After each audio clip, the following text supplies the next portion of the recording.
Iniciando aqui mais um Café Quente Podcast. Antes de mais nada, quero agradecer a todos que nos acompanham pelo YouTube, pelas redes sociais. Pedir mais uma vez que vocês se inscrevam no nosso canal do YouTube. É importante para que a gente tenha divulgação e alcance mais pessoas. Também nos sigam no Instagram, lá é @RogérioCafeteira. E agradecer muito a participação de todos vocês. O programa é um sucesso e esse sucesso se deve à participação de todos vocês. Muito obrigado. Gente, hoje nós temos aqui um convidado muito especial. E hoje, inclusive, é um programa exclusivo e fora da pauta, porque geralmente os programas aqui são dia de terça-feira. Mas pelo clamor que tem dessa entrevista, a gente vai fazer um programa especial hoje, né? O nosso convidado, ele já foi, além de ser meu amigo de muitos e muitos anos, ele já foi superintendente do DENIT no Maranhão, já foi superintendente do IFAM também aqui no Maranhão, secretário de Cultura do município, secretário de Transporte do município, subprefeito do centro de São Luís, e hoje saiu agora da administração municipal e veio aqui nos dar essa entrevista e até para também, como existem muitos boatos nesse momento correndo, esclarecer algumas versões que são divulgadas de forma equivocada por parte das redes sociais. O nosso convidado é meu amigo Maurício Tapari. Seja muito bem-vindo, meu amigo. É uma honra lhe receber aqui. Obrigado, Rogério. Obrigado pelo convite. E você realmente está dando essa entrevista com exclusividade e muito em consideração a nossa amizade, que a gente pode dizer, né, que tem mais de 40 anos. A gente não é velho não, pessoal, mas é porque é amizade mesmo de longos anos.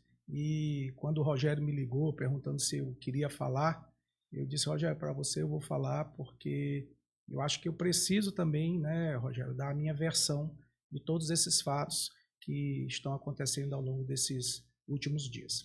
Eu acho importante, mas porque às vezes, da forma como você saiu da Secretaria de Cultura e da Secretaria de Transportes, eu acho que acaba dando margem a muitas especulações, muitos boatos.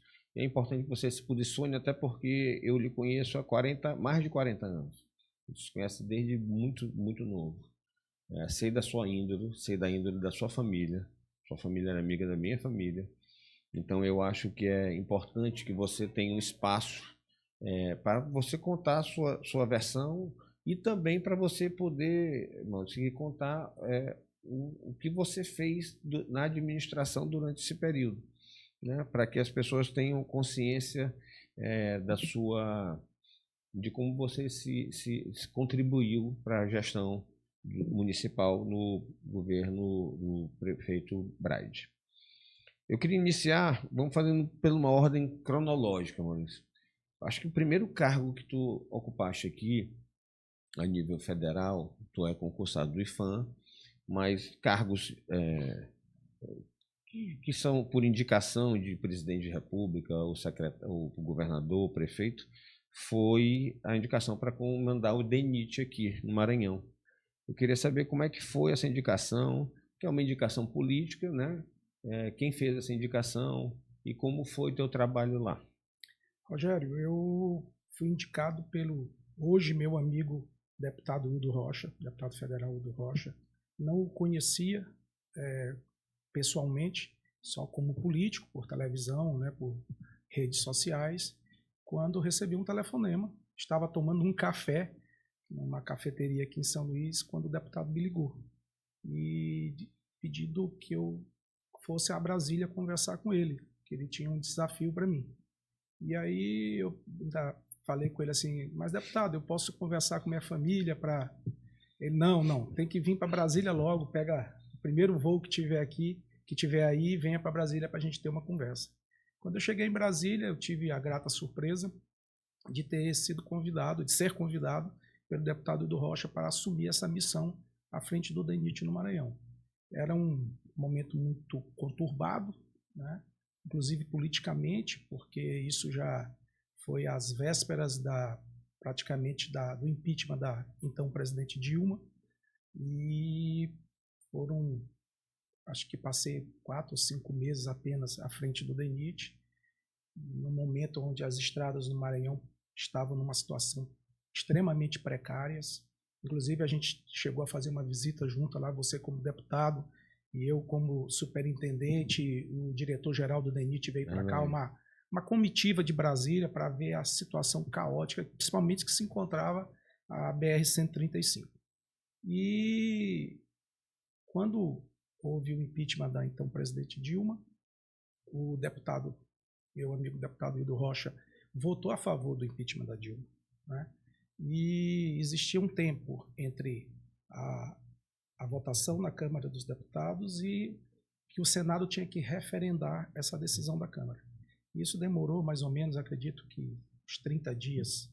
E nesse período, pelo deputado Hildo Rocha ter votado a favor do impeachment da Dilma, cobraram essa fatura dele, né? E aí veio a minha exoneração do DENIT por conta desse voto do deputado Hildo Rocha a favor da cassação da presidente Dilma. Eu lembro dessa visita, porque às vezes o tempo passa e as pessoas esquecem de como era. Era naquele trecho ali do Estreito dos Mosquitos para cá, né, que estava praticamente intransitável. Trafegável, é trafegável. E eu lembro que a gente parou lá para chuva, aí de vez em quando passava ainda xingava a gente. Exatamente. Aí teve uma reunião na Assembleia. Teve, exatamente. Né, com a comissão, acho que era alguma comissão de transporte, não sei se tinha isso, não lembro.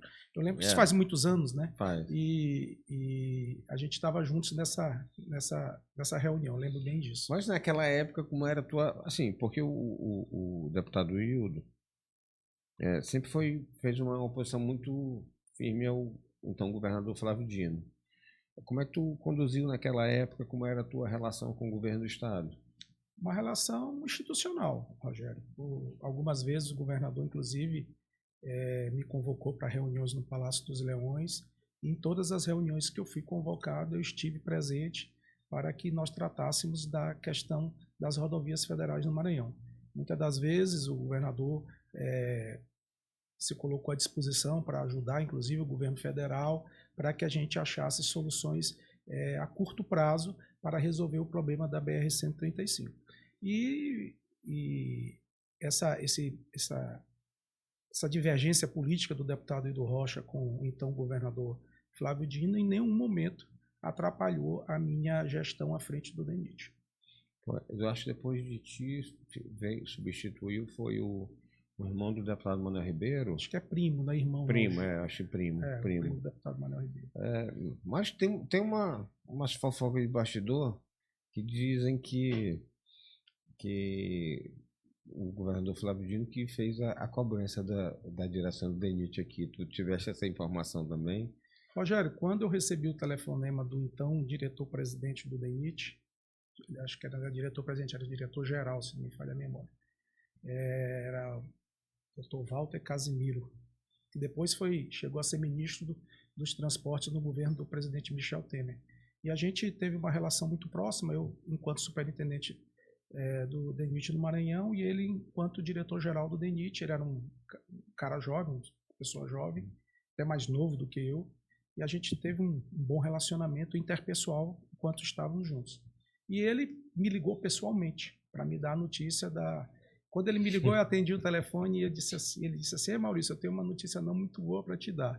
Aí eu disse, o que é? Minha exoneração, né? Aí ele riu, sorriu e disse assim, tu já esperava isso? Eu disse, já esperava isso. E aí, na época, eu perguntei assim, mas quem foi que pediu a minha exoneração? Aí ele disse, o governador do Maranhão para presidente Dilma. Então o boato é verdade. Nesse caso. Mas às vezes a gente conversou muito. Mas isso faz parte. A gente conhece há muito tempo, quem vive nesse meio isso faz parte sabe da política, que faz parte da política. Não... E, Rogério, eu tenho uma coisa muito boa comigo. Eu não guardo mágoas. Eu não sou um ser humano que as pessoas podem me fazer alguma coisa aqui, 2, 3 dias depois eu já esqueci completamente. E aonde encontro o governador Flávio Dino, cumprimento, ele me cumprimenta, não existe nenhuma animosidade, Sim. nada demais. Muito pelo contrário. Eu respeito muito, uma pessoa, um político, um grande intelectual, né, que merece todo o nosso respeito. Maurício, depois da saída da Dilma, o presidente Michel Temer, então o vice-presidente, assume a presidência, né, o Michel Temer, e me parece que o Hildon foi, acho que até por uma questão Diego Ferido. Diego, verdade. Diego Ferido, ele reconquistou a direção do DENIT aqui, a indicação. Né? E lhe convidou novamente para voltar ao DENIT. Exatamente. Mas você não voltou. Assim, por que motivo tu não aceitaste esse convite para retornar ao DENIT? Quando o deputado Hildon me reconvidou para assumir a direção do DENIT no Maranhão, ao mesmo tempo, a Kátia Bogea, que tinha sido, na mesma semana, convidada pelo presidente Michel Temer para assumir a presidência nacional do IPHAN, me ligou, sabendo que eu sou funcionário de carreira do IPHAN aqui no Maranhão, me ligou me convidando para assumir a superintendência do IPHAN no Maranhão. E, além da amizade que eu tenho com ela, amizade também de muitos anos com a Kátia, ela alegou várias outras situações e me pediu que eu assumisse, desse uma ajuda para ela aqui na superintendência do Maranhão enquanto ela estivesse na presidência do IPHAN Nacional. E eu disse para ela, Kátia, eu tenho um compromisso com o deputado Hildo Rocha, que me pediu que eu voltasse à superintendência do DENIT no Maranhão. Aí ela disse assim, conversa com o deputado Hildo. Ele está aí no Maranhão? Eu digo, eu vou ver. E eu liguei, ele estava aqui em São Luís. E eu pedi que eu pudesse conversar com ele, fui até o escritório dele, no Calhau, e tivemos uma conversa onde eu disse para ele, eu disse, deputado, a Kátia Bogea me ligou, pedindo que eu assuma a superintendência do IPHAN aqui no Maranhão. E aí ele, não, você vai para o DENIT, vai para o DENIT, nada de superintendência do IPHAN e tudo. E a Kátia tinha me dito isso, foi uma sexta-feira. A Kátia me disse, na segunda-feira eu te ligo para tu me dizer alguma coisa. E aí, no sábado de manhã, eu saí lá do escritório do Hildo com a certeza de que voltaria para a superintendência do DENIT no Maranhão. E aí, no sábado, o deputado Hildo Rocha me liga e diz assim, Maurício, fique à vontade.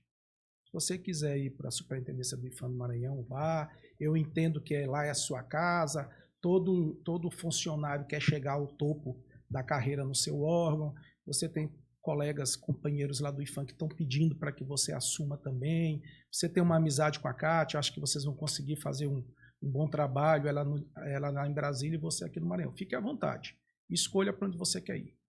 E aí eu escolhi ir para a superintendência do IPHAN, ainda brinquei com o deputado assim, disse, deputado, você não vai chatear comigo se eu escolher a superintendência do IPHAN? Ele, não se preocupe com isso não, faça a escolha que você quiser. E eu escolhi então para ir para a superintendência do Maranhão, e aí a Kátia, quando assumiu a presidência nacional do IPHAN, foi nomeada presidente, ela me nomeou superintendente aqui do IPHAN no Maranhão. Assim que foi a minha chegada ao cargo de superintendente do IPHAN no Maranhão. E eu acho que esse momento foi importante aqui para o Maranhão. Ter a Kátia como presidente e tu como superintendente, porque tiveram muitas ações do IPHAN naquele período. Nesse período nós tivemos aproximadamente, Rogério, cerca de 100 a 120 milhões de reais de investimentos aqui em São Luís. Foi quando nós fizemos toda a urbanização de boa parte do centro histórico da cidade de São Luís. Praça Deodoro, quem lembra como era a Praça Deodoro e como ela se transformou. Toda a requalificação urbana da Rua Grande, da Praça João Lisboa, da Praça Pedro II. Fizemos a Praça das Mercês, ali em frente ao Convento das Mercês, naquele antigo terreno da Oleama. Fizemos reforma do Teatro Arthur Azevedo, Teatro João do Vale, várias outras casas de cultura aqui, como o Museu de Artes Visuais do Governo do Estado, e tantas outras obras. Então, sim, foi um investimento muito grande e eu fico muito feliz naquele momento de ter podido, né, contribuir com a cidade de São Luís com aquelas grandes obras. Fizemos uma boa parceria à época com o então prefeito Edivaldo Holanda, tem que fazer esse registro aqui, que acho que é importante, a gente tem que ser muito, como é que se diz, considerar as pessoas que nos ajudam nessa caminhada. E o prefeito Edivaldo Holanda, à época, Também, claro, ele precisava desses investimentos na cidade de São Luís, fez uma parceria muito boa com o IPHAN, colocou funcionários da prefeitura à disponibilidade do IPHAN, que a gente tinha um corpo técnico muito pequeno, para que a gente pudesse tocar essas ações do PAC Cidades Históricas. É importante sempre a gente fazer o reconhecimento das pessoas que têm alguma participação. Exatamente. Independente de qualquer questão de política ou outra coisa. Eu acho que passaste Isso é questão de justiça, né? De justiça. Mas para o prefeito foi bom, porque, na verdade, a prefeitura parece, num caso desse, Sim. politicamente, ela acaba faturando mais do que o IPHAN. Claro. Até porque tu não tem um viés político, é um cargo técnico, então a política fica mais ficou mais para a prefeitura. Sim. Nada de errado, só um registro. Claro. Maurício, ficaste quanto tempo lá no IPHAN? Eu sou funcionário do IPHAN. Não, como superintendente. Como superintendente, eu fiquei quase 7 anos. 6 anos e acho que 9 meses. Rogério, se não me falha a memória, é isso. 6 anos e 9 meses. Eu passei a administração do então presidente Michel Temer, todo o mandato, e todo o mandato do presidente Bolsonaro. E aí tu saíste... A motivação provavelmente política, né? Com a mudança de governo. Com a mudança de governo, quando assume o então presidente Lula, e eu saí do IPHAN. Foi aí que eu saí mais ou menos, acho que foi abril de 2023, quando eu saí a minha exoneração. O presidente assumiu em janeiro, eu ainda fiquei em janeiro, fevereiro, março e abril, à frente da superintendência aqui de 2023. Quando foi em abril, eu fui comunicado que não continuaria à frente da superintendência do IPHAN no Maranhão. Eu acho que até a substituição foi pela irmã do... Perdão de me referir como irmã do deputado Pedro Lucas, mas é porque eu realmente me fugiu a memória aqui. Isso. A Lena Brandão. Sim. E, Maurício, aí, após tua saída do IPHAN, tua vida, teus cargos públicos, como ficaram? Rogério, no dia que saiu a minha exoneração, notícia da minha exoneração, as 2 primeiras pessoas que me ligaram, primeiro foi o ex-deputado Joaquim Ai, para se solidarizar comigo, foi a primeira pessoa que me ligou. Maurício, acabei de saber da sua exoneração e queria aqui me solidarizar com você. E a segunda pessoa que me ligou foi o prefeito Eduardo Brade.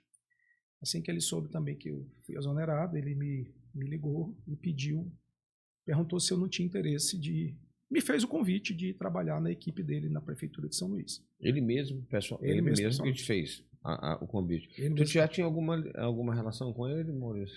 Eu não tinha relação de amizade com o então prefeito Eduardo Brade. Conhecia ele de questões de emendas parlamentares junto ao IPHAN, porque ele destinava as emendas na área de cultura, né, ele era deputado federal, destinava as emendas e às vezes o IPHAN era um dos órgãos que destinava emendas para fazer ações aqui no estado do Maranhão.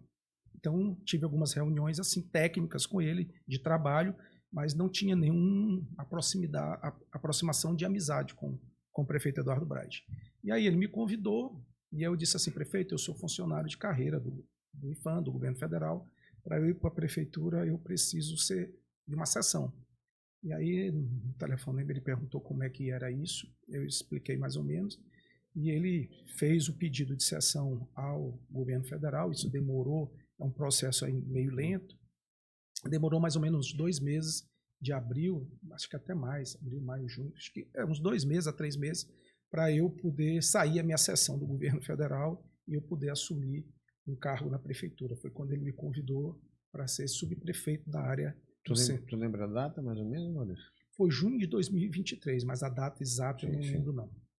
Foi o mês de junho de 2023. Eu assumi a subprefeitura a convite do prefeito.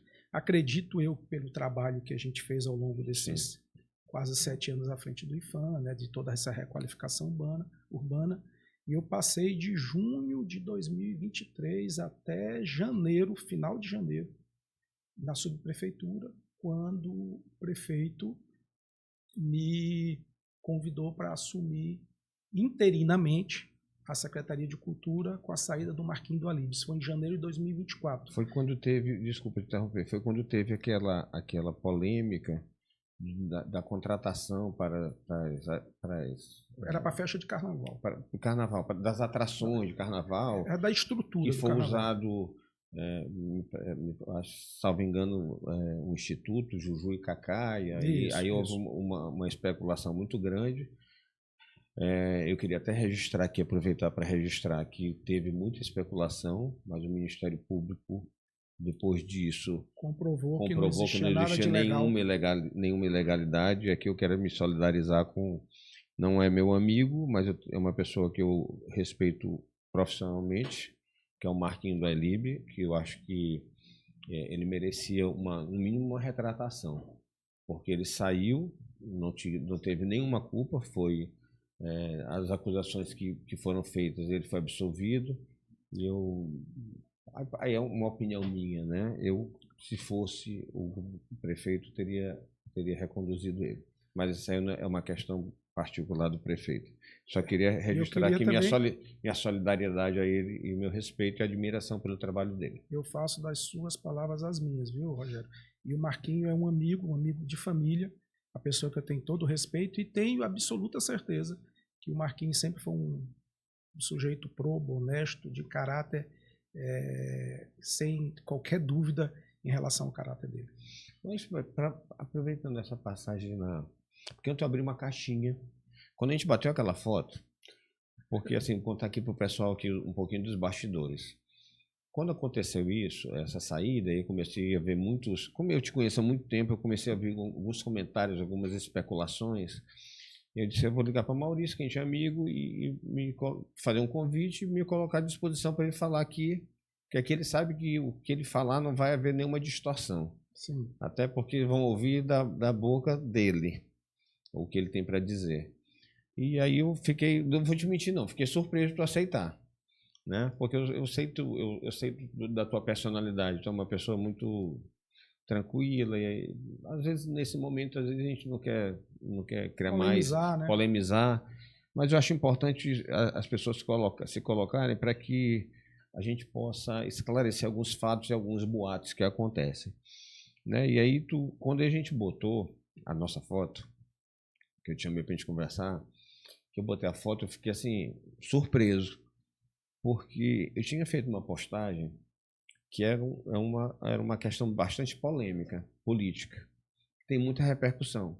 Mas eu botei a nossa foto e dizendo, entrevista exclusiva com o ex-secretário Maurício Tapari. Ela, assim, em questão de minutos, ela tinha 5 vezes mais visualizações e comentários do que a postagem anterior, que era uma postagem relevante politicamente. E assim, e até a minha assessoria me chamou a atenção de uma coisa. Rogério, tu viste lá a reação nas redes sociais? Eu disse, não, ainda não vi. Rapaz, ele é querido, né? Assim, muitos elogios para ele, todo mundo se solidarizando, o pessoal gosta dele. Eu fui ler, realmente. As poucas questões que foram colocadas, eu acho que tu vai poder aqui esclarecer. Mas eu queria te fazer uma pergunta, se tu puder me responder, ligada à Secult. Por que o prefeito Braide sempre optou por uma contratação através de edital, ao invés de fazer uma licitação? Tu saberia me dizer por que essa opção dele? Eu digo a opção dele porque a gente sabe que isso é uma determinação de governo, né? O secretário cumpre o que é determinado. Na realidade, eu acredito que como é que se diz, a escolha por ser chamamentos públicos, e que não deixa de ser uma coisa bem... O chamamento público, ele é como se fosse uma licitação. Sim. Né?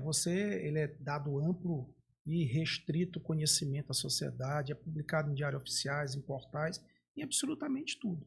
E isso também não tem nada de ilegal, né?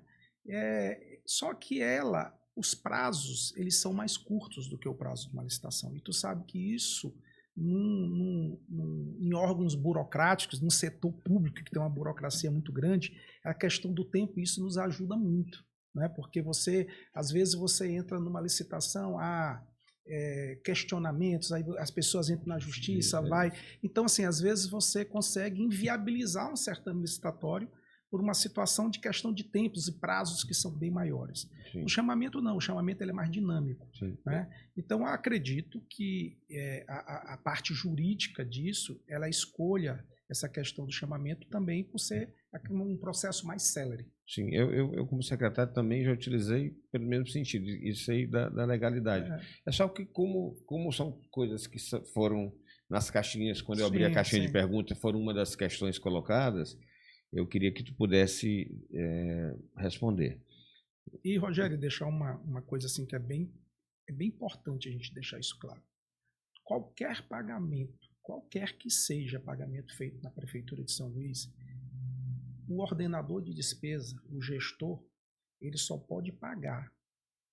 Eu só tenho autorização de mandar esse processo para pagamento depois que ele passa pela Controladoria Geral do município, que é um órgão de controle interno, onde esse órgão ele faz toda a análise de todos os processos e ele sai o relatório da CGM dizendo se esse processo está regular para pagamento ou irregular. Se ele está regular para o pagamento, a CGM dá um comando que, com esse comando, eu consigo fazer a ordem de pagamento. Se o processo volta com um relatório irregular, por mais que eu, como ordenador de despesa, queira fazer o pagamento, eu sou impossibilitado porque o sistema não me permite fazer o pagamento. Então, absolutamente todos esses processos de pagamentos, eles passam por órgãos de controle interno. Tem mais o que eu me lembrei aqui. Uma perguntinha da caixinha de perguntas. Esse ano a prefeitura, segundo a pessoa que me enviou, disse que a prefeitura não fez o Natal, decoração natalina, e essa pessoa diz que essa decoração não foi feita em virtude de débitos com a empresa do ano passado. Isso procede? Tu tens conhecimento dessa questão?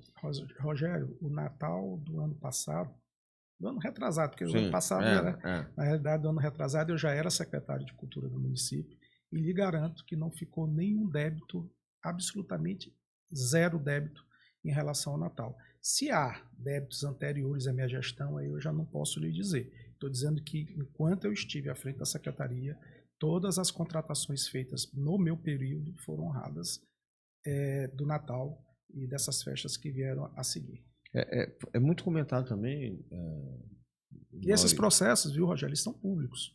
Qualquer cidadão ele pode solicitar esses processos para analisarem e verem que se isso que eu estou dizendo é verdade ou não é. Isso é muito simples. Maurício, tem muita especulação em determinados momentos, e principalmente em épocas de política, muitas vezes foi dito que a prefeitura devia brincadeiras, atrações, né? Chegava, por exemplo, julho, festa junina, a prefeitura não tinha pago ainda as brincadeiras, as atrações do carnaval. Durante a tua gestão, ficou alguma pendência? Ficou alguém sem receber? Como é que é hoje? Como está hoje? Tá até tu deixar a secretaria. Rogério, eu deixei a secretaria na terça-feira e lhe garanto. E aí as pessoas podem comentar aí depois no programa, né, livre. Eu não deixei devendo nenhuma brincadeira, nenhuma manifestação cultural. Todos os artistas da feirinha estão pagos dentro do processo legal da Feirinha São Luís. Todos os artistas que se apresentaram ao longo dessas festividades todas, tipo Natal, São João, Réveillon, Carnaval, todos, absolutamente todos foram pagos. O que acontece, que aí é bom deixar bem claro, e isso é uma crítica que eu faço, conversei por diversas vezes com o Ministério Público sobre isso.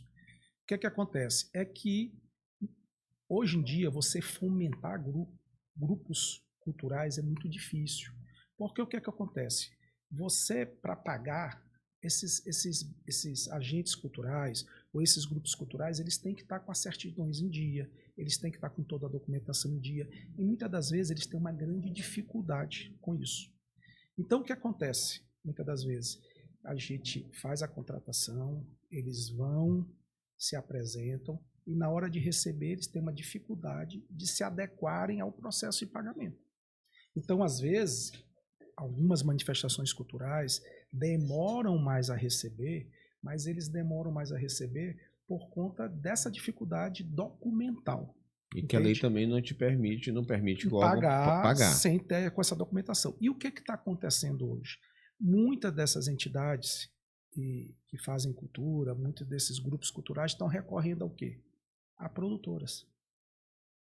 Então, as produtoras pegam uma procuração de vários, por exemplo, dá um exemplo aqui, não estou dizendo que é o caso.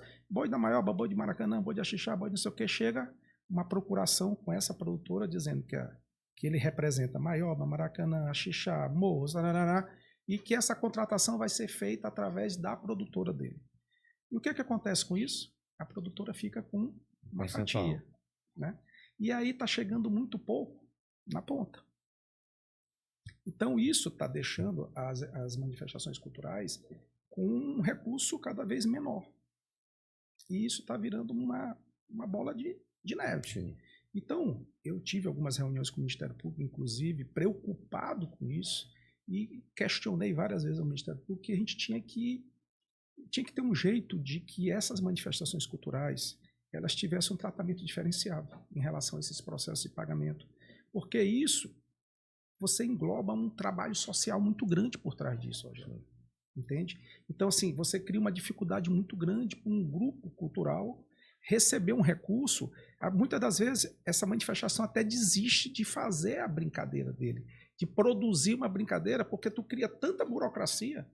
E tu sabe que muitas dessas manifestações são feitas por pessoas humildes, né? Pessoas que infelizmente não tiveram a educação que nós tivemos, não tiveram as chances que nós tivemos, as oportunidades que nós tivemos. Então isso é uma coisa que me preocupa muito. Então o que pode ter acontecido e acontece é a dificuldade de algum outro grupo receber por não ter a documentação necessária. Eu queria, porque dentre essas perguntas de mensagens que mandaram, ontem assim, hoje minha mãe disse, meu filho, depois que tu acabar o programa, volta para dormir.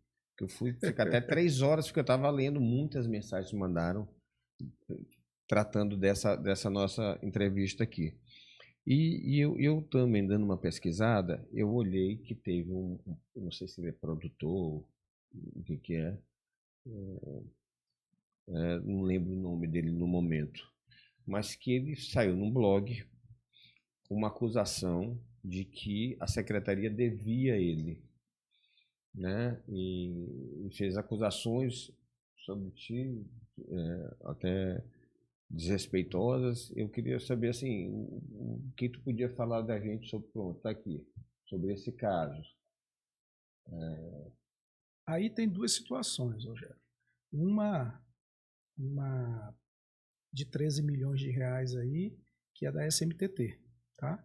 E a outra é um post relacionado com a Secretaria de Cultura, dizendo que eu e mais os 2 advogados da minha assessoria jurídica da Secult tínhamos cometido um crime, né? É sobre isso, né? Que nos chamaram, ou seja, quem comete um crime é criminoso, sim, né? E eu tomei conhecimento disso no sábado passado, dessa postagem, e eu estava bloqueado na rede social desse sujeito, e não o conheço pessoalmente, tá? E começaram a me mandar esse print desse absurdo dito por ele, em vários grupos, as pessoas me encaminhando e tudo. E primeira coisa que eu fiz, era sábado à tarde, tá? E essa postagem tinha sido de sexta para sábado de madrugada, 3 horas da manhã, que esse sujeito fez essa postagem. Só Deus sabe lá como ele estava, né?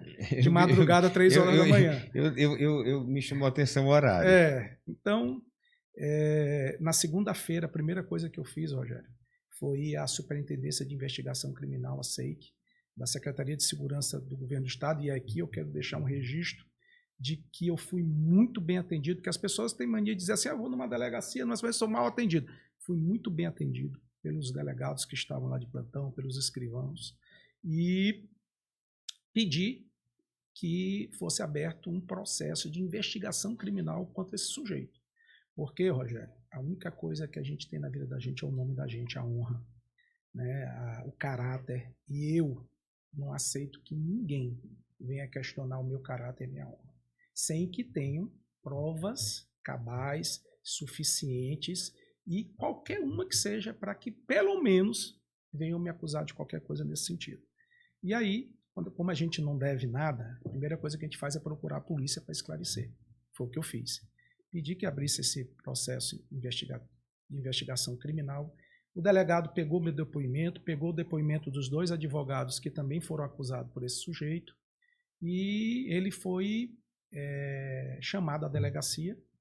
No caso, ele foi fazer o depoimento dele na quinta-feira, ontem, e eu estou com esse depoimento aqui em mãos. Eu vou deixar isso aqui na tua mão, Rogério, aonde ele, no depoimento dele, disse que estava no momento, estava muito chateado, com raiva, zangado, não sei bem, e que ele tinha feito essa postagem no momento de raiva, porque a Prefeitura de São Luís devia uma fatura de um processo que ele tem interesse na Secretaria de Cultura. E para mim a maior surpresa, Rogério, eu pedi que a Secretaria de Cultura procurasse algum processo que tivesse em nome de qualquer empresa relacionada a ele ou a ele como pessoa física. Para meu espanto, não existe nenhum processo na Secult que tenha esse sujeito como uma pessoa que tenha feito algum contrato na Secult e que tenha algum pagamento pendente. Agora, se ele representa alguma empresa, se ele tem uma procuração de alguma empresa, ou se ele é testa de ferro de alguém, aí, Rogério, eu não sei te dizer. Mas esse sujeito, eu lhe afirmo que não tem nenhum contrato na Secult, não existe nenhum débito da Secult em relação a ele e em relação a qualquer empresa que ele seja proprietário, ou qualquer entidade que ele faça parte, como diretor, como presidente, como qualquer outra coisa. E vou deixar, repito, o depoimento dele, onde ele pede desculpas e disse que vai se retratar e que fosse desconsiderado todas as ofensas que ele fez a mim e aos 2 advogados da Secult. Eu já quero logo pedir... E aí, eu quero deixar claro que talvez isso tenha sido um dos motivos da minha saída da Secretaria de Cultura. Porque quando isso saiu no sábado, e por muita coincidência, eu na terça-feira fui chamado e foi pedido o meu cargo, né? E o que foi me dito quando me pediram os cargos foi que esse cargo, que essa solicitação era para fazer uma reorganização administrativa na prefeitura, entre os secretários. E eu achei estranho e reputo que isso... Porque, Rogério, eu fico procurando, eu pergunto assim, gente, o que eu fiz? Para de repente, porque eu entendo, Rogério, como a gente falou mais cedo, que isso é um cargo de confiança. É um cargo político de confiança. Só que quando você sai de um cargo desse, é sinal que o chefe, que o prefeito perdeu a confiança em ti ou qualquer outra coisa, né? E assim, eu saio no momento que acontece uma publicação dessa, o que as pessoas vão pensar? Se você não disser o porquê que eu fui exonerado. Se você não diz, você foi exonerado por isso, por aquilo. Aí começa a ter o disse-me-disse. Maurício saiu porque estava fazendo corrupção na Secult, Maurício saiu porque estava fazendo corrupção na SMTT, né? Como diz aí que também tem um contrato de 13 milhões com uma empresa chamada Jardiplan na SMTT, que essa empresa realmente ela trabalha na SMTT e que não tem nada a ver com paisagismo e jardinagem. Essa empresa, ela trabalha na SMTT há alguns anos, ela é a empresa responsável, esse contrato é de 1 ano, são 13 milhões por 1 ano, ela é a empresa responsável por fazer toda a sinalização horizontal e vertical da cidade de São Luís. Ou seja, não tem nada de ilegal. Eu continuo e repito, esses processos são públicos, estão aí para qualquer cidadão, qualquer órgão de controle, qualquer tribunal de conta, tem acesso a isso, está lá, e eu tenho minha consciência tranquila, Rogério, de que todos esses processos foram feitos da forma mais correta e da forma mais clara, transparente possível. Maurício, tu estás há quantos anos ocupando cargos públicos?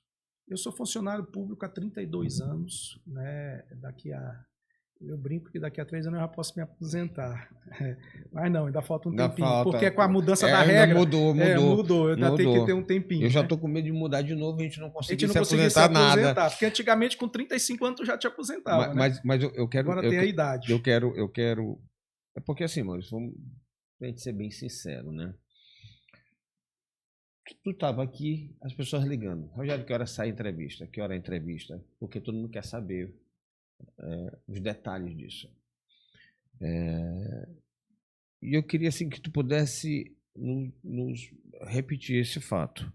Como ocorreu? Como foi que tu foste chamado? O prefeito te chamou e te colocou essa situação?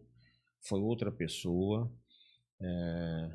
E essa questão dos boatos foram antes ou depois de tu ser chamado, que tu tiveste ciência? Rogério, eu fui chamado pelo secretário de governo, o senhor Emílio Murat, e na terça-feira à noite cheguei ao gabinete dele e ele me disse: Maurício, você é muito direto ao ponto, não adianta fazer arrodeio, a gente vai precisar do cargo aí das 2 secretarias para fazer essa organização administrativa que nós vamos fazer na prefeitura e tal. Eu não falei absolutamente nada. Assim, argumentei alguma coisa dizendo, poxa, mas tentando entender o porquê. Sim. Mas eu senti que ele não quis me adiantar mais nada, e eu peguei e disse, tá bom, obrigado, te agradeço e tal. E saí, e fui para casa. Nesse caminho, quando as pessoas começaram a surgir nas redes sociais que eu tinha saído, que eu tinha sido exonerado, né, das 2 secretarias,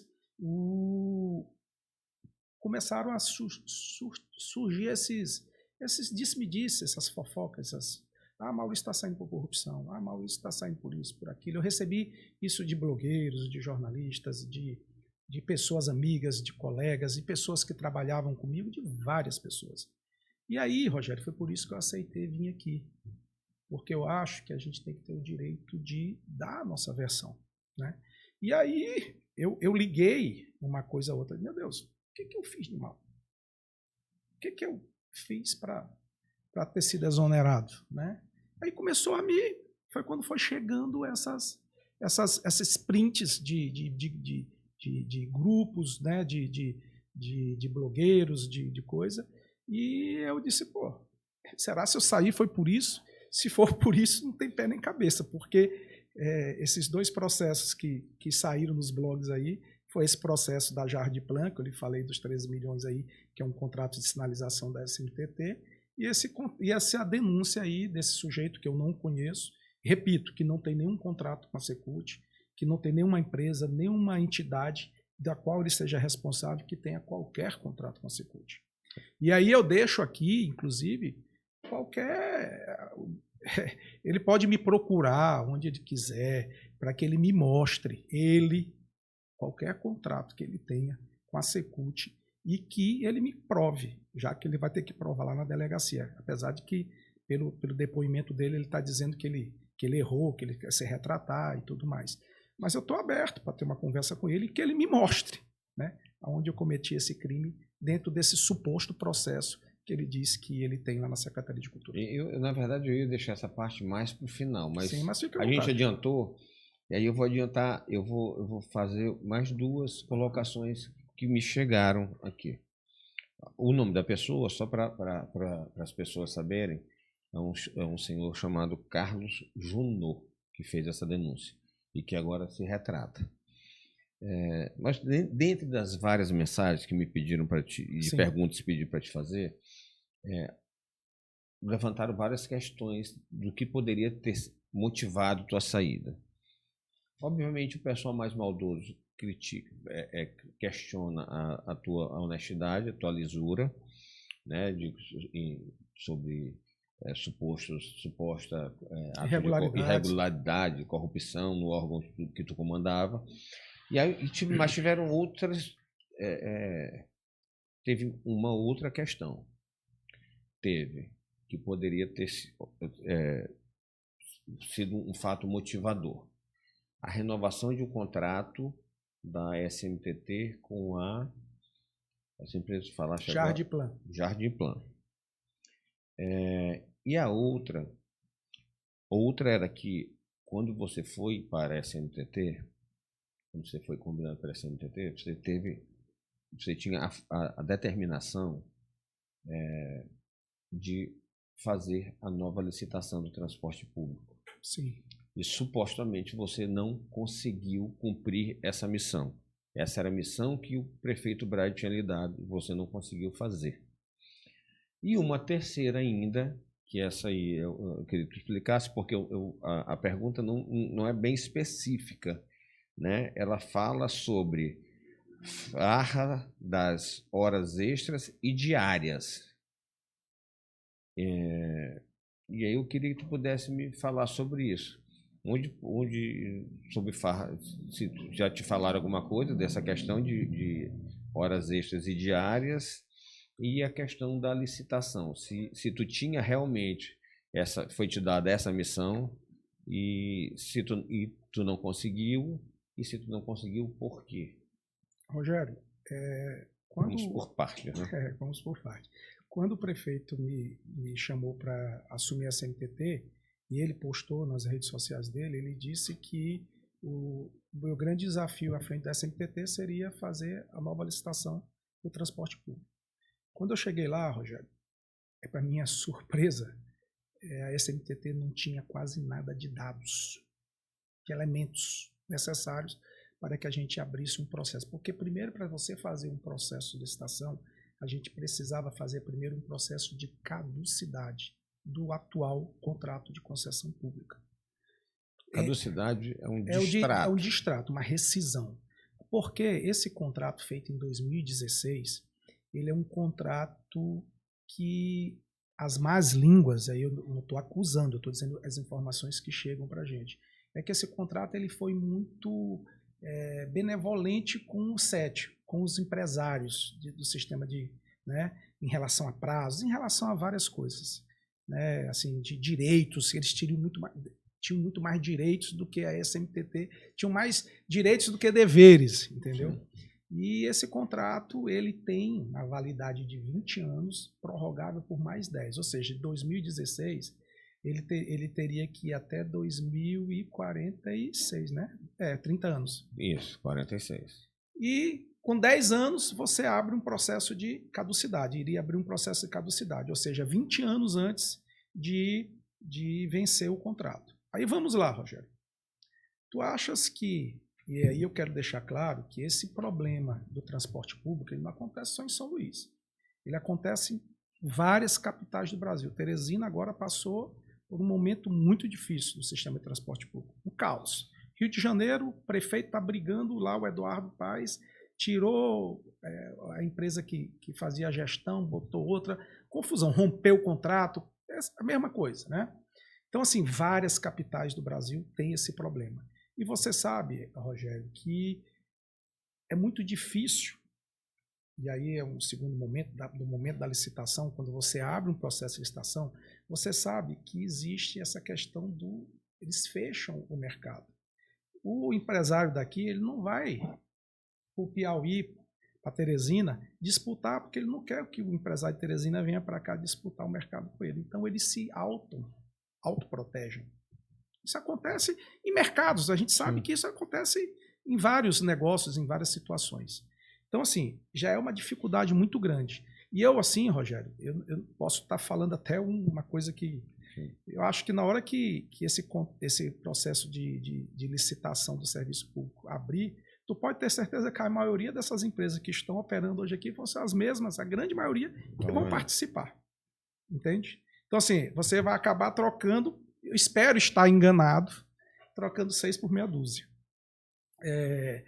E aí voltamos agora para o processo de caducidade. Para você fazer um processo de licitação, você tem que fazer a rescisão desse contrato vigente. E esse contrato vigente, quando eu cheguei na SMTT, a gente tinha muito poucos elementos robustos, substanciais para que a gente abrisse esse processo de caducidade. Eu passei, Rogério, quase 6 meses, de março em diante, quase 6 meses, recolhendo elementos, provas de que a gente conseguisse, com essas provas, fazer com que conseguíssemos abrir um processo judicial de rescisão contratual. Para tu ter ideia, Rogério, esse processo que foi feito por nós e que aqui eu quero agradecer toda a equipe da SMTT que vestiu a camisa comigo. Quero deixar aqui um abraço afetuoso, um reconhecimento de toda essa equipe que foi brilhante. Brilhante, Rogério. Me ajudou, vestiu a camisa, foi para dentro do campo comigo e a gente foi, sabe, trabalhamos muito, Rogério, muito para isso. Só para ter uma ideia, esse processo tem quase 700 páginas. Esse processo de caducidade eu encaminhei para a Procuradoria-Geral do município. Depois de todo esse trabalho que nós tivemos, esse processo foi encaminhado via ofício por mim, justamente consultando a Procuradoria-Geral do município, porque é ela que tem que abrir o processo de caducidade, ela que representa o município perante a justiça, e eu encaminhei esse processo e não obtive resposta. Em quanto tempo isso, Maurício? Rogério, eu acredito que isso aí tenha uns 2 meses, 3 meses atrás. Não tem, posso estar enganado, sim, assim, do prazo, mas tem um tempo já, tem um tempo. Sim. E esse processo foi para a PGM. E eu saí na terça-feira e não tive nenhuma resposta de como foi o andamento desse processo, assim, de que pé esse processo está, tá? Então, assim, se ele está lá, se ele não está, hoje eu não sei te dizer, mas o que foi feito foi encaminhado por mim o processo de caducidade. Assim que esse processo de caducidade fosse aberto, essas empresas elas teriam todos os prazos de defesa. Caso fosse possível se abrir o processo de caducidade, a Procuradoria ia olhar todos os documentos que nós juntamos nesse processo. Cabe um processo de rescisão? Cabe. Então, vamos iniciar, vamos dar entrada na justiça nesse processo. E aí daria entrada, e aí essas empresas, esses consórcios teriam todos os direitos, que aí volta ao contrato de 2016, que são muito mais direitos do que deveres. Sim.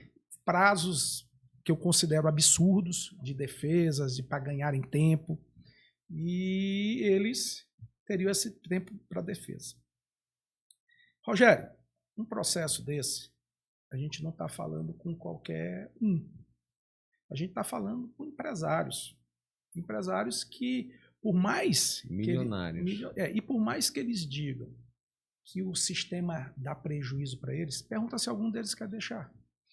Eles iam conversar comigo na SMTT, porque a SMTT, a prefeitura está me dando prejuízo. Essa parte me devolve tua linha, me devolve tua concessão. A prefeitura não tem nenhum interesse que tu tenha prejuízo, não. Já que você está tendo prejuízo, devolve a concessão para o município. Algum devolveu? Maurício, deixa eu fazer uma pergunta. Então, sinal que ninguém... Porque, Rogério, vamos lá, tu tem um negócio, eu tenho um negócio. Eu passo não sei quantos anos tirando dinheiro do meu bolso para botar no negócio que está dando prejuízo.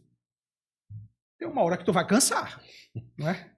De botar dinheiro do teu bolso num negócio que não dá certo. Eu vou usar uma palavra aqui que está na moda agora, narrativa. Sim. Os empresários do transporte têm uma narrativa que dizem que eles não passam a concessão porque ninguém quer operar aqui no Maranhão na atual condição, seguindo esse contrato que tem aqui. Tu acredita nessa afirmativa?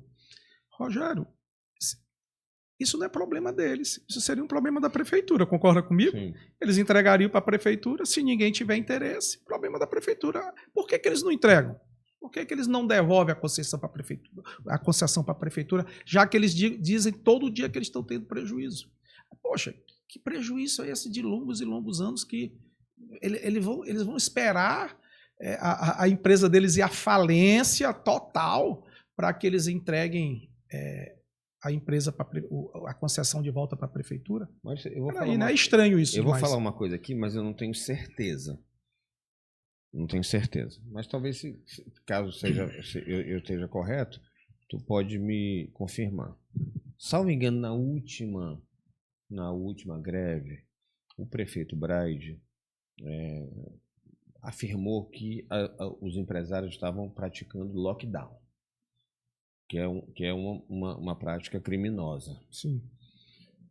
Caso isso que eu estou falando seja verdade, tu te lembra, algum dos empresários entrou com algum processo contra a prefeitura ou contra o prefeito? Porque assim, se você me disser que eu estou praticando um ato ilícito, o normal É você entrar com você processo. entrar com... Rogério, que eu tenha conhecimento, não. Que eu tenha conhecimento, não. Existem processos, ofícios que chegam lá, assim, eles pedindo redução de frota, outras coisas operacionais. Sim. Mas que eu tenha conhecimento de algum processo contra o prefeito, pelo prefeito ter dito que eles estavam cometendo lockdown, eu realmente não... Mas tu lembra se o prefeito falou? Não lembro, Rogério. É porque Realmente hoje veio, mas eu aqui para ficar claro, eu não tenho certeza. Era só uma impressão. Sim, eu não lembro. E eu na pesquisa que eu fiz, eu Sim. não achei. Maurício, os empresários reclamam muito. E sempre que há uma greve, essa greve é atribuída a um não repasse do subsídio da prefeitura, que é previsto em contrato. O que tem de verdadeiro nisso?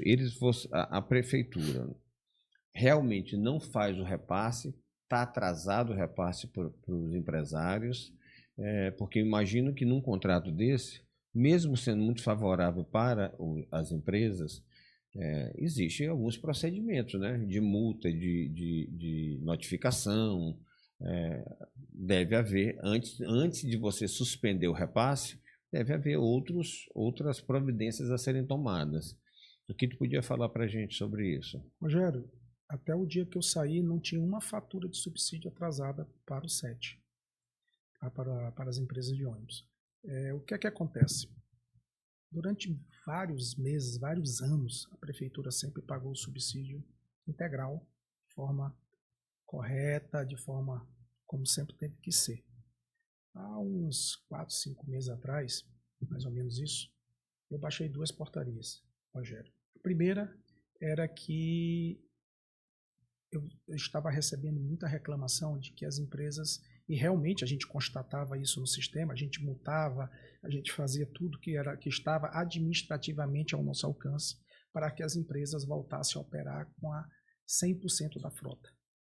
Era hoje, as ordens de serviço da SMTT, para a gente estar andando mais ou menos, era para estar no sistema mais ou menos 708 ônibus rodando na cidade de São Luís.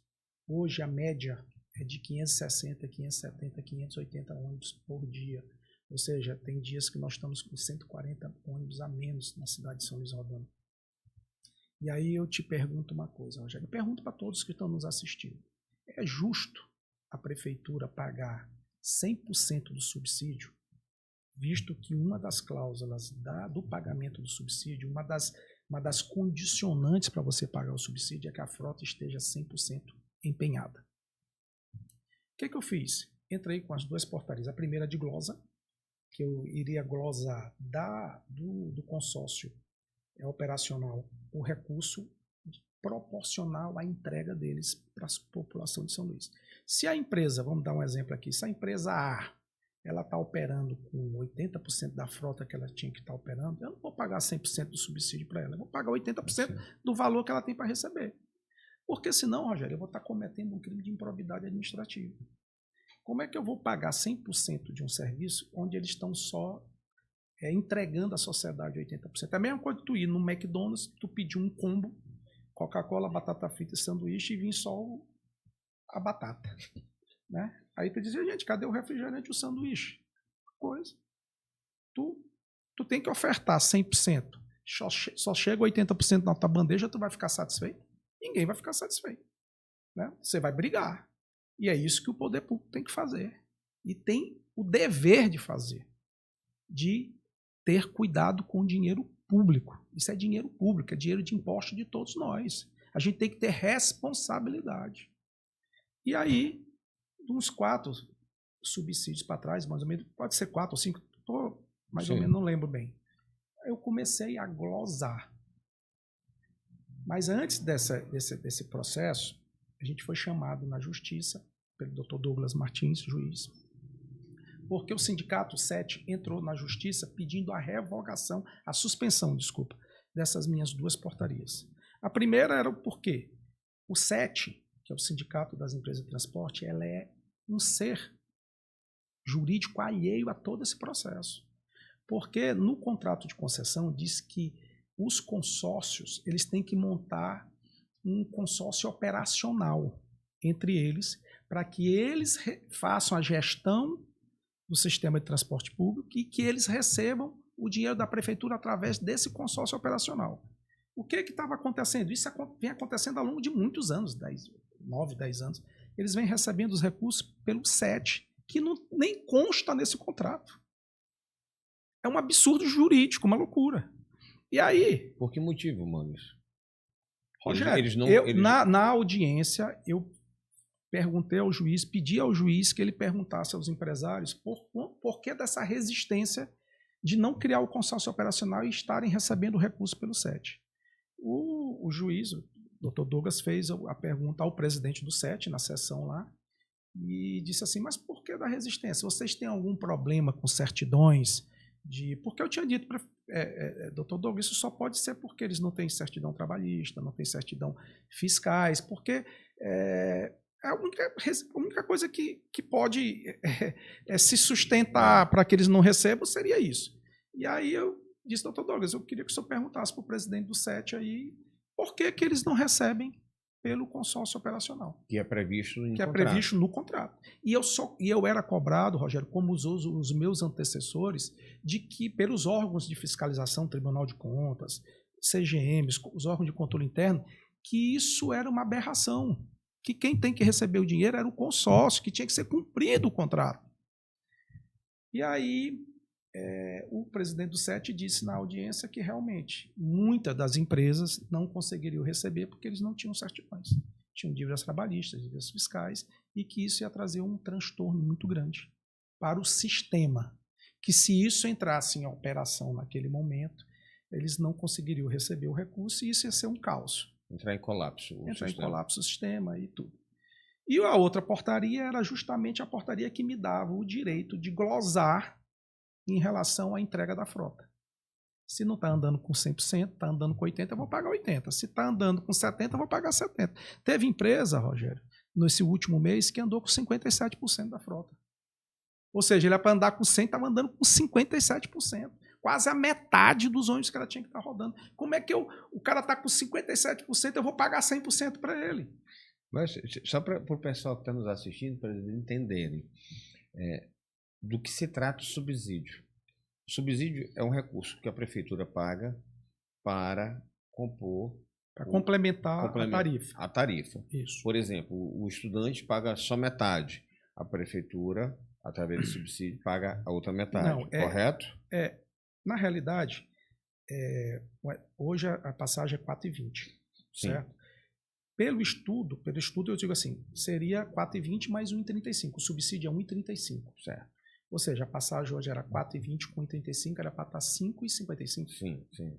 Para o usuário não pagar 5,55, a prefeitura entra com 1,35 e o usuário só paga 4,20. Isso é uma questão mais social mesmo. A prefeitura banca cerca de 30 e tantos % do sistema para que esse custo não fique só na costa do usuário, do cidadão. Entendeu? E aí isso engloba essa questão também social, né? Porque muitas dizem assim, tem a questão da gratuidade, né? A questão da gratuidade, era essa parte que eu queria chegar. Porque a gratuidade paga por alguém, né? Ela chega, Rogério, para tu ter uma ideia, a quase 27% do sistema de transporte público hoje de São Luís é gratuito. É 27%, mais ou menos.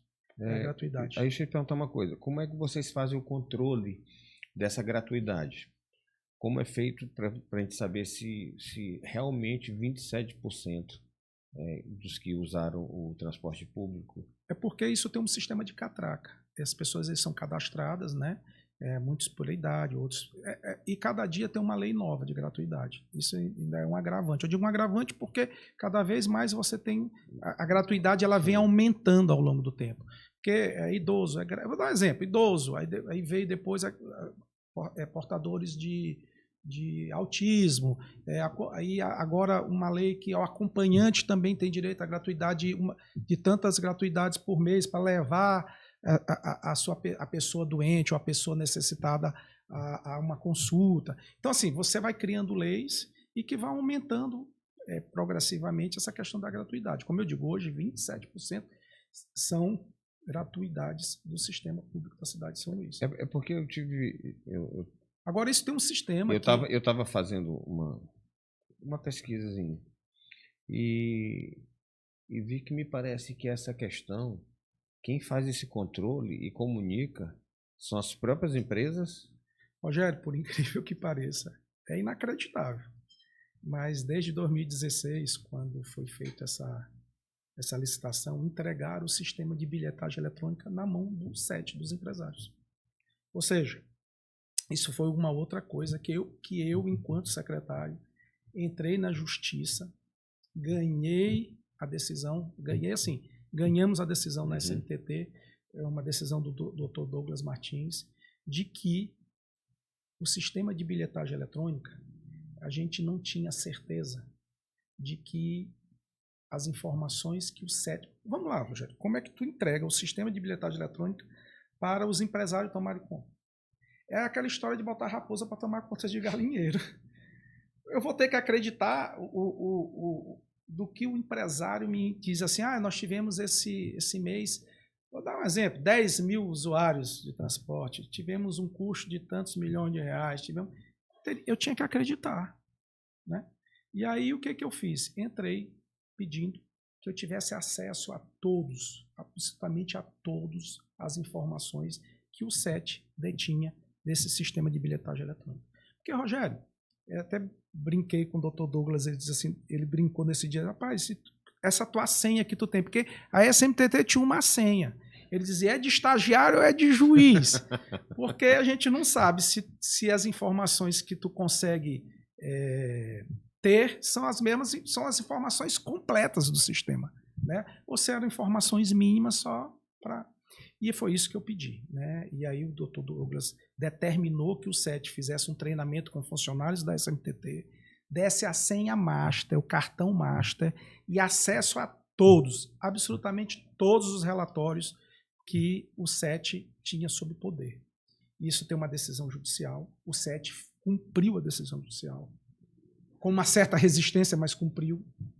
E hoje, dentro das informações passadas pelo SET, pela empresa que presta esse serviço ao SET, e que nós temos acesso a 100% de todas as informações. Sim.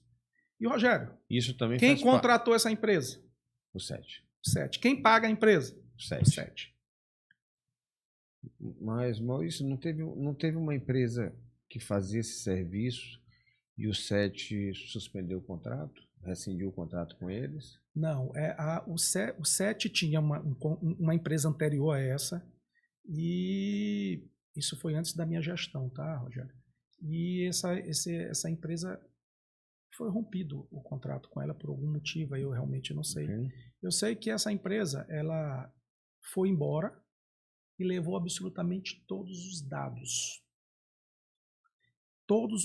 do sistema de transporte público da cidade de São Luís. Todos os dados da secretaria.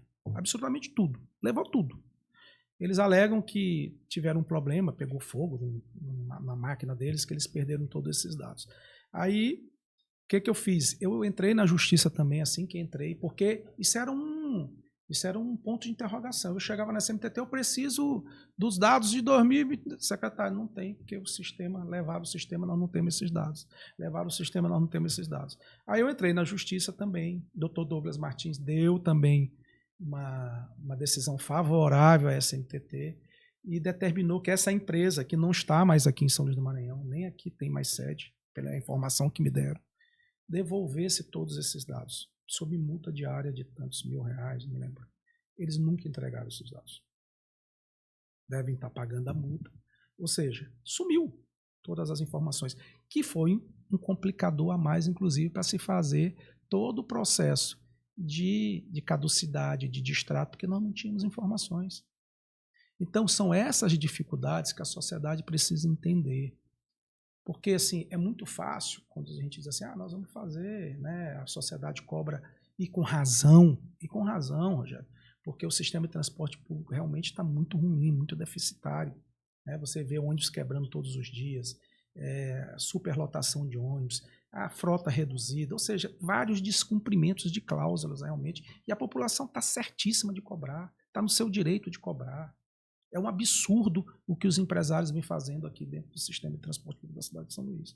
E a gente, ele deu o ganho de causa e essa empresa até hoje não entregou nenhum dado. E repito, aí as pessoas cobram aí a licitação. Só que senta lá na cadeira. Vai bater de frente com esse sistema. Eu acho que a gente fez foi muito, Rogério. Muito, muito com os recursos que a gente tinha. O processo de caducidade, de consulta, se cabe ou não a caducidade, está pronto. Está lá na PGM. Depois do processo de caducidade, cabe, eles vão recorrer. Tu acha que os empresários vão entregar de mão beijada a concessão deles? Eles vão recorrer. Esse processo tem que estar o quê? Muito bem robusto, com informações muito claras para o juiz, quando pegar um processo desse, não ter nem dúvida, entendeu? De decretar a caducidade. Maurício, e sobre essa alegação que eles têm do atraso de repasse do subsídio? Repito, como funciona? Depois desses 4 meses que eu falei que a gente começou a glosar, a gente pagava mais ou menos até o 4º, 5º dia útil do mês. E aí, com essa questão da glosa, a gente começou a demorar mais, porque eu tinha que pegar os relatórios do sistema, eu tinha que bater com o que eles me encaminhavam, com o que o SET me encaminhava, e fazer a conta final. Porque o SET vinha com uma conta de 100% da frota operando o tempo todo. Eu dizia, peraí, não, puxa os dados, vamos pegar a média. Estava com 100% da frota. Não, meu irmão, a frota aqui estava... A tua média durante a semana foi 72%, no final de semana caiu para 50%, entendeu? Então, assim, eu não vou te pagar isso. Então, esse cálculo demora um pouco mais. Então, o que estava acontecendo nesses últimos meses é uma demora um pouco maior de se pagar o subsídio por conta de checagem desses dados. Eu não posso pegar o relatório que vem prontinho do SET e assinar embaixo e mandar pagar, sem eu poder ter que fazer todo o levantamento se isso cabe ou não por conta da questão da glosa dos pagamentos.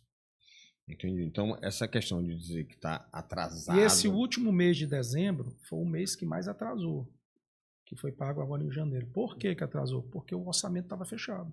Você sabe, Sim, como gestor que você já foi, que quando você vira o ano, o orçamento é fechado, você tem que esperar abrir o orçamento para que você possa pagar, né, os débitos. Então, o orçamento só foi abrir a semana passada.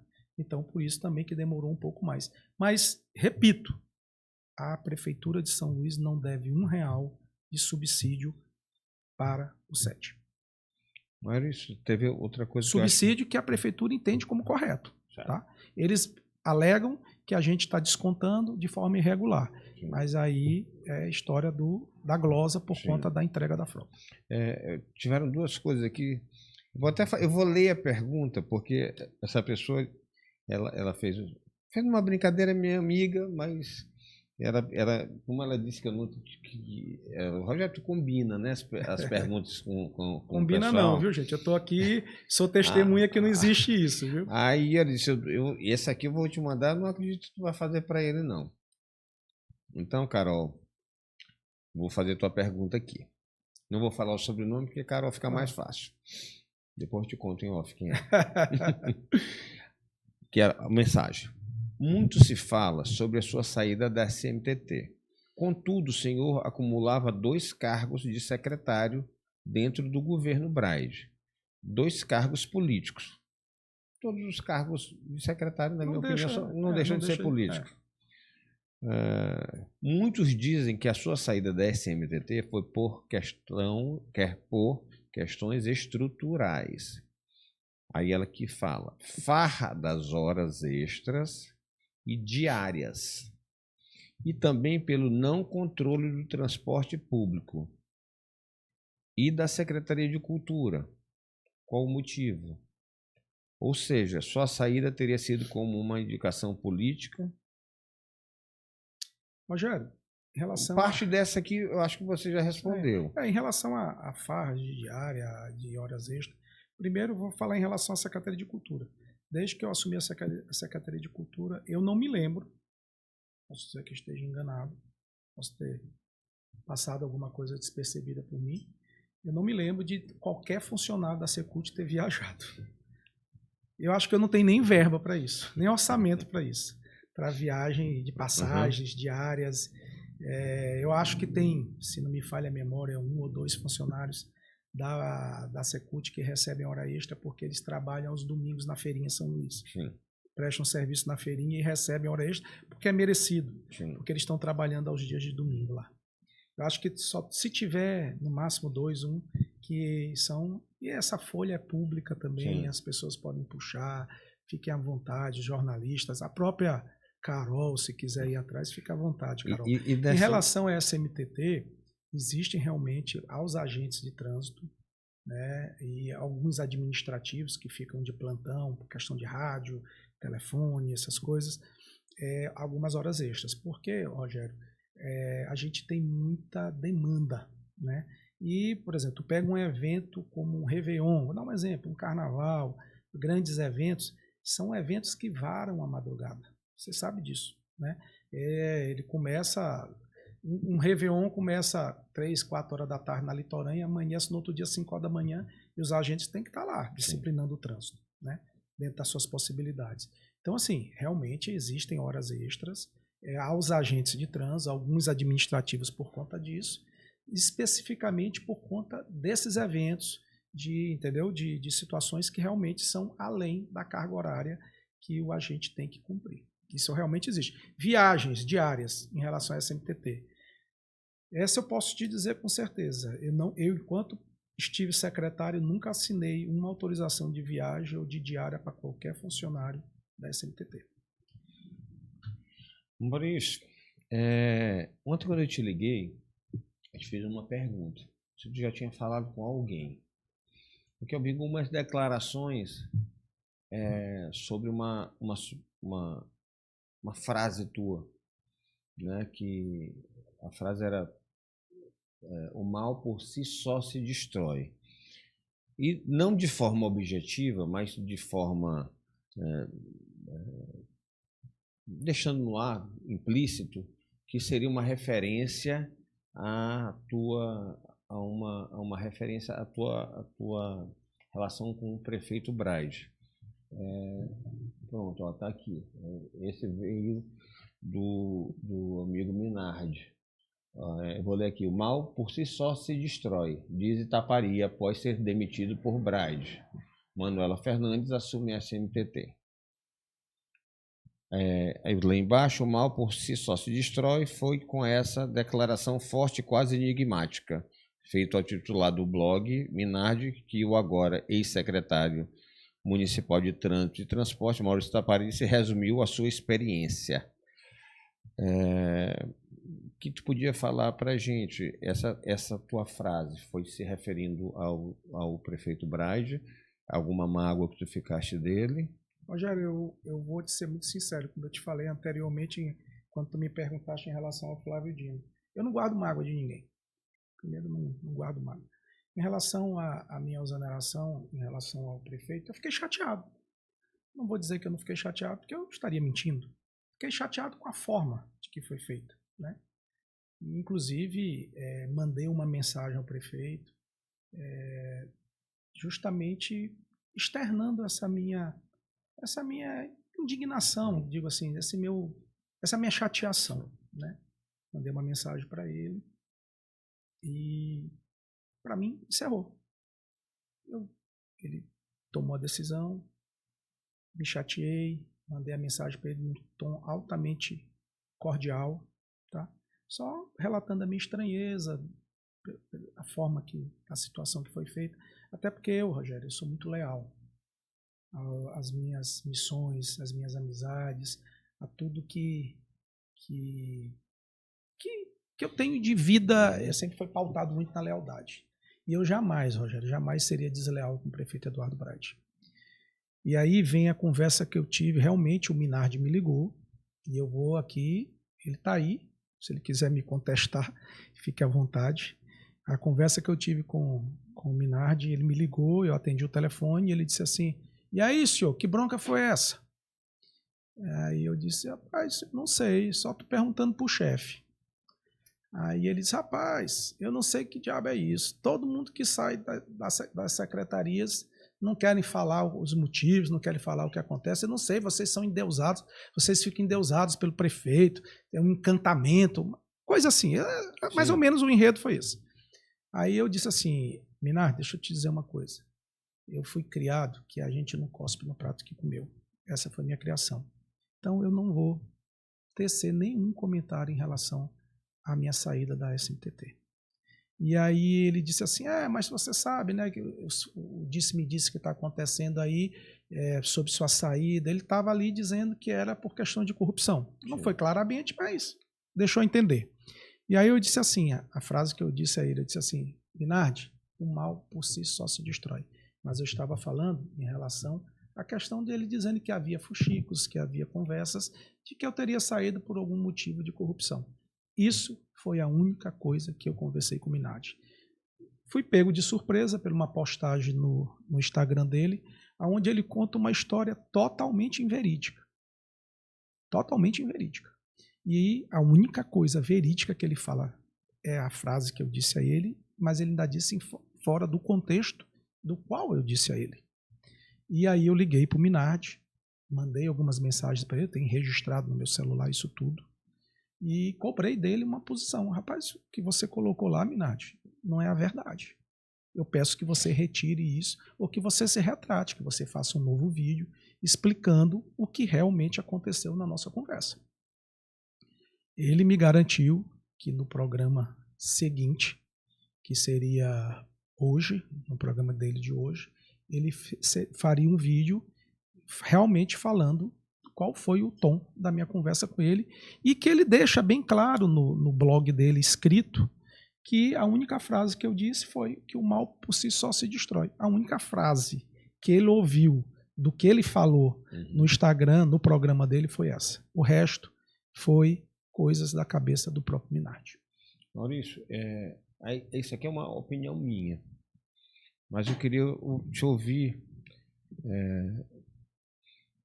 O prefeito Braide tem uma forma de agir, é natural, cada pessoa tem seu estilo, mas tem uma coisa que o prefeito Braide faz, que eu acho que não de forma proposital, mas acho que acaba expondo alguns dos ex-colaboradores dele. O que eu me lembro foram demitidos o Marcos, que a gente falou, o Marquinhos da Libre, que eu tenho ele como um profissional ilibado, competente, honesto. Você, que eu tenho nos conhecemos há muitos anos, e eu tenho a mesma impressão sua, minha opinião é a mesma. Foi também exonerado e o seu antecessor na SMTT, Diego Rodrigues. E quando não fica claro a saída, eu acho que isso dá um espaço para especulações como essa que estão tendo com o teu nome. Que eu, particularmente, aqui respeitosamente, acho que o Marcos da Libre deveria ter se posicionado na época. E você se posicionar não significa que você vá agredir, você vá desrespeitar a quem você trabalhou, até porque você falou uma frase que eu acho correta, a gente não deve cuspir no prato que comeu. Mas eu acho que é importante a gente esclarecer. Então, assim, quando eu te chamei ontem, é exatamente para isso. Para tu contar a tua trajetória na prefeitura, tirar alguma dirimir essas questões, essas fofocas que ficam rolando, e saber, assim, qual é o teu sentimento hoje com o prefeito Braide, pela forma como ele te tirou. Tu tá magoado, tu tá chateado, tu tá revoltado, tu achou que isso foi uma injustiça. Como tu definiria o sentimento que tu tem hoje por esse fato? Eu fiquei chateado. Se for, e aí eu quero deixar bem claro, se for por esses casos que estão me acusando aí, que ele me tirou, que eu não sei qual foi o motivo que ele me tirou, além do motivo que foi dito pelo Emílio, que seria uma reorganização administrativa, se for por esses fatos, é uma injustiça gigante, né? Aí seria uma injustiça muito grande. E não tem dor maior, Rogério, do que uma dor da injustiça. Você ser acusado de uma coisa que você não fez, né? Eu não estou dizendo que o prefeito me acusou, longe disso. Estou dizendo que se ele tomou essa decisão por conta de fofocas, de fuxicos, de qualquer outra informação que tenha chegado até ele, tipo essas duas bem aí, ou outras qualquer, eu acho que eu teria o direito de ser chamado e ter tido uma conversa e ter dito, Maurício, se for por isso, né? A tua saída está sendo por isso, por aquilo, porque eu recebi tais denúncias. Ou porque você perdeu minha confiança por isso ou por aquilo. Ou qualquer outro assunto que fosse. Ou porque você não entregou tecnicamente o que eu esperava de você, mas eu precisava desse feedback. É justo esse feedback, sabe? Porque eu acho que esse feedback é bom até para a gente melhorar como profissional. Se tu me contrata, Rogério, e tu me dá uma missão e eu não cumprir essa missão, qual é a tua? Chega para mim e diz assim, Maurício, pô, cara, eu te contratei para uma missão aí, tu não cumpriu a missão que eu te pedi, tu falhou nisso e naquilo. Porque isso te ajuda a tu fazer a tua autocrítica depois e procurar melhorar como gestor, como, né, funcionário público que eu sou. Então, assim, ficou realmente uma chateação minha por parte disso. E que se a decisão dele foi pautada por alguma história mal contada, algum fato que supostamente desabone a minha honra, a minha história e a minha trajetória, aí seria uma injustiça gigantesca. E aí seria imperdoável para mim. E aí eu espero um dia que eu me encontre com o prefeito novamente e possamos ter uma conversa cordial, uma conversa republicana, uma conversa muito franca e leal, como eu sempre fui a ele. Eu estou à disposição para qualquer dia a gente possa se encontrar, ter essa conversa, dirimir qualquer tipo de dúvida, Rogério.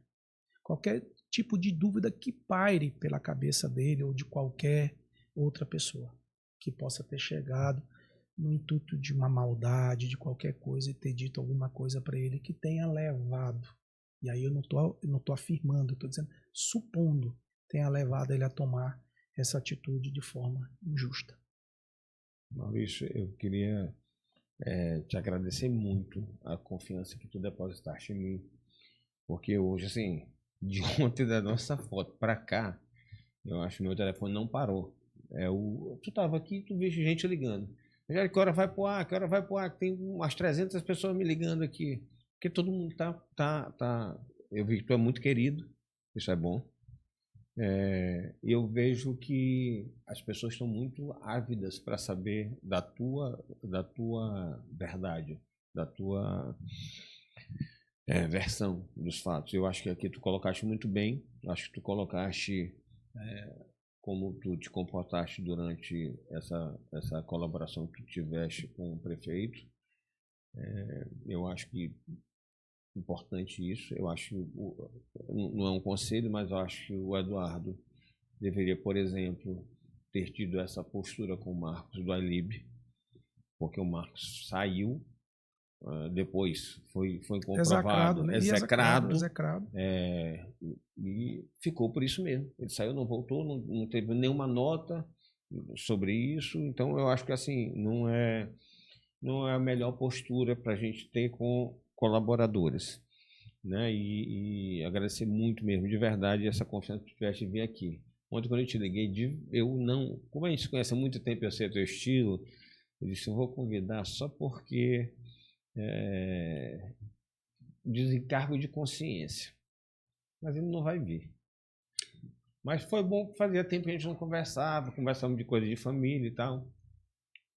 E eu fiquei muito feliz de ter essa confiança em mim. Porque, assim, aqui eu tento abrir o espaço, fazer as perguntas que as pessoas querem fazer, dar espaço para todo mundo.